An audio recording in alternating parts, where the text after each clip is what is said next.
a difficult job to speak after lunch. I know everybody is wanting a coffee. I think they are reluctant to turn on the machine. I'll try to make this engaging. But first and foremost, thank you, Minister, for hosting us and for your speech. I found your support for Ukraine very heartwarming.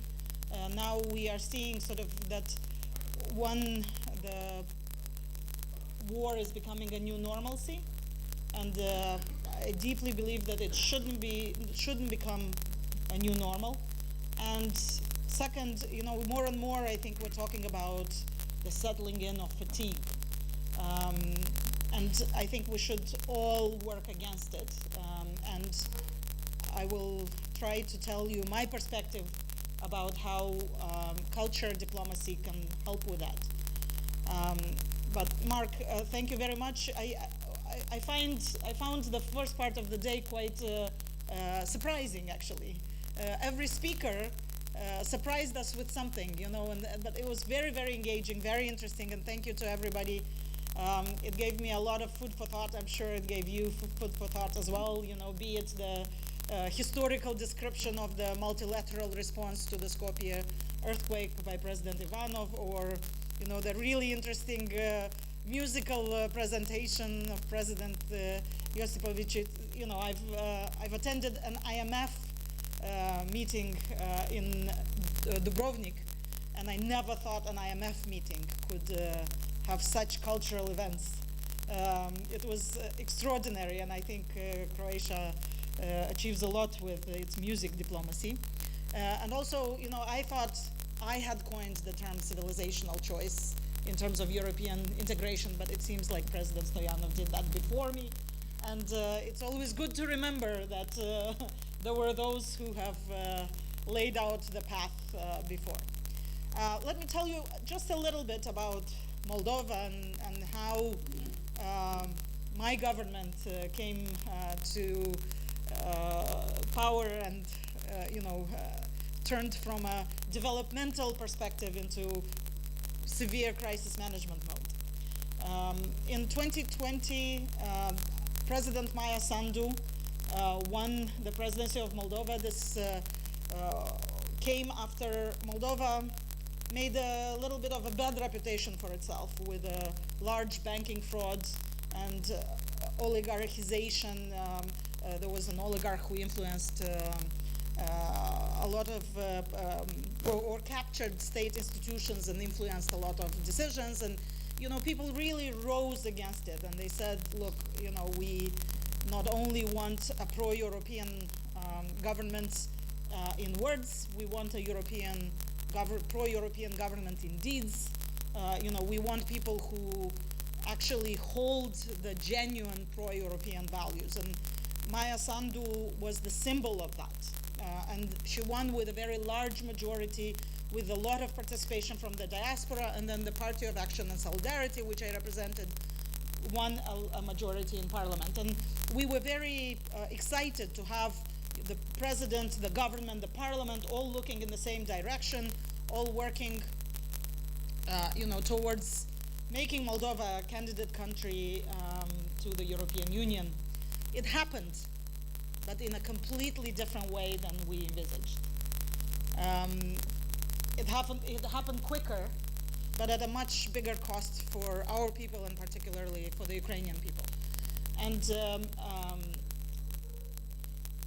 we never imagined that, we had to deal with the fourth wave of the pandemic. We expected that, but then very quickly, within 2-3 months of the mandate of the government, we had a energy blackmail by Russia. This was before the Ukrainian war. And, we had to very quickly figure out ways in which we can resist this blackmail. Like literally, the gas was cut, and they wouldn't sign an agreement. And we got to a very low point in our transportation network where the network could have failed at any moment. And for the first time in Moldova's history, we actually had to access international markets and buy on the world market. And that actually made a difference because it gave us leverage to sign the agreement. But this was a very clear demonstration of, hard power that would be employed towards a pro-European government in Moldova. But we couldn't even imagine what would follow. And we talked to our partners, we watched the news, and we tried to prepare, because everybody, you remember, there was this discussion that there are troops on the border of Russia and Ukraine, that there would be a war. To the last day, we couldn't imagine that such a full-scale war would happen. It just didn't make sense for us. And I want you to think about this thought. If Russia was capable of employing soft power, if Russia was good at culture diplomacy, then probably it would be more effective in our part of the world. So, this approach, this sort of constant blackmail, hard power, this is not, how our people want to live, and it is a civilizational choice. And I think that this attitudes of the people showed very clearly in how Moldovans handled the refugee crisis. Very quickly, the border between Ukraine and Moldova after 24th of February, there were thousands and tens and hundreds of thousands of people on the border. Moldova received 5 times more at the highest, at the peak point, than the top capacity as estimated by the UNHCR. And in my previous work elsewhere, not in Moldova, I actually have visited refugee camps in Jordan, and I have seen how some of the refugee crises have been handled. And I was very, very worried with these tens of thousands of people, and I almost could imagine that we would have people in the streets and maybe a pushback from the society. But what we saw is that people rose to sort of support the Ukrainians in a way that we didn't expect. Much longer before the government, even though we prepared and we had contingency plans, and we had sort of a step-by-step plan on how to engage. People were already at the border offering transportation services, offering beverages and drinks and food and accommodation, and a lot of the Ukrainian refugees were received in just regular Moldovan families. And I went to visit an elderly French teacher in Chisinau. I think she was perhaps 85, and she decided to host Ukrainian refugees. And she was saying, I remember when during the Second World War, the bridge between Romania and Moldova was bombed, and I was fleeing with my mother. And I cannot, live without supporting these people who are in the same situation as I was in the Second World War. And so many people did that. And we had the attention, the international attention, and it was really impressive how we were helped, like when we had too many refugees and we couldn't process even all of them. We had these green lanes with Romania, for example, where we would take them from border to border in buses, and they would be processed in Romania. So this actually expanded our capacity. We had countries offering to take on refugees that had medical problems, for example. But ultimately, it was this rise, the solidarity of the people that allowed us to handle the refugee situation in such a way that we have a completely different attitude, actually, of Ukrainians towards Moldovans. When I meet Ukrainians, they constantly show this gratitude. And very quickly, Moldova turned from the country where the billion was stolen to a small country with a big heart that, punched above its weight and rose to the occasion and, handled this refugee crisis in an exemplary way.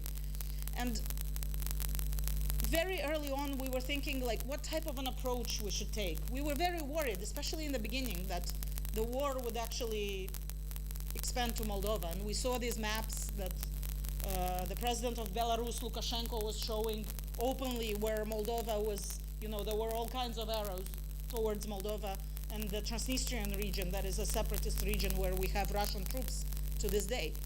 And we were very worried, but for example, from the very beginning, we took decisions not to stop concerts or not to stop cultural events, not to stop sort of, this public expression of the uncertainty, of the worries, of the solidarity, of the people needed to feel that this war is actually defending the European way of life. It's defending the values that we believe in.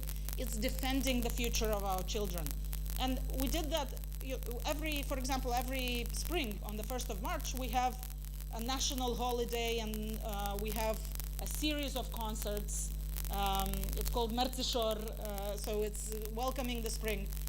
And it seemed very inappropriate 6 days after the beginning of the war, with so many issues to be resolved, to actually go ahead with the concerts. But the Minister of Culture told me it's actually during a crisis that you should pay more attention to culture and to the values that you are promoting within the society, because people need to know why are they going through this suffering, like what is it that gives them sense in such a difficult time. And we turned it into concerts for peace, where we actually included sort of a lot of messages in terms of supporting Ukraine, supporting the refugees, and ultimately I think that also helped. And together with Prime Minister Shmihal, we signed a memorandum of understanding where culture was very prominent in our cooperation, and 2023 was declared the year of Ukrainian culture in Moldova. And we had, a lot of concerts and performances. So, for example, the Mariupol theater came to Moldova, and we agreed to host them and even to let them stay in Moldova and continue their work. We had, from concerts from the Odessa Philharmonic to rock bands like Okean Elzy. And this is a very powerful way of keeping the people engaged and aware of what is happening in Ukraine. When they go to a concert like that, when they think that these people don't have a way to express their creativity, they think about what Ukraine is protecting us from. This really helps with the disposition of support towards Ukraine. And we, of course, will continue to support Ukraine. We understand that they are also protecting us. We are in the immediate vicinity, and it's their brave response that I'm sure kept the war away from our borders and didn't allow for the realization of those maps that Lukashenko showed on TV. And I would argue that it's this type of sort of cultural diplomacy, multilateral engagement, solidarity, paying attention to the values and the what we stand for, and helping people see. Like, for example, I've met a refugee woman. She was a playwright, and she said, I want to contribute, but the only way I can contribute is by actually expressing what I feel in a play. And she goes now with this performances around Europe. And I'm sure that when people go to these plays, it actually makes them stop for 5 minutes and think, you know, what can I do to help? Or, you know, how maybe my government is right to continue supporting Ukraine. So I think that one thing that we can all do is sort of support various representations of cultural diplomacy and soft power by Ukrainians, by other people who are shining a light on what is happening in Ukraine, and also focusing on what is it that makes you know, soft power and democracy such a powerful tool to make every person realize their potential. Because ultimately, you know, this is the best system we have to ensure that, you know, the power of the state does not impede a person from realizing their potential and from living a happy life. So thank you, and I hope we continue having engaging conversations today and tomorrow. Thank you.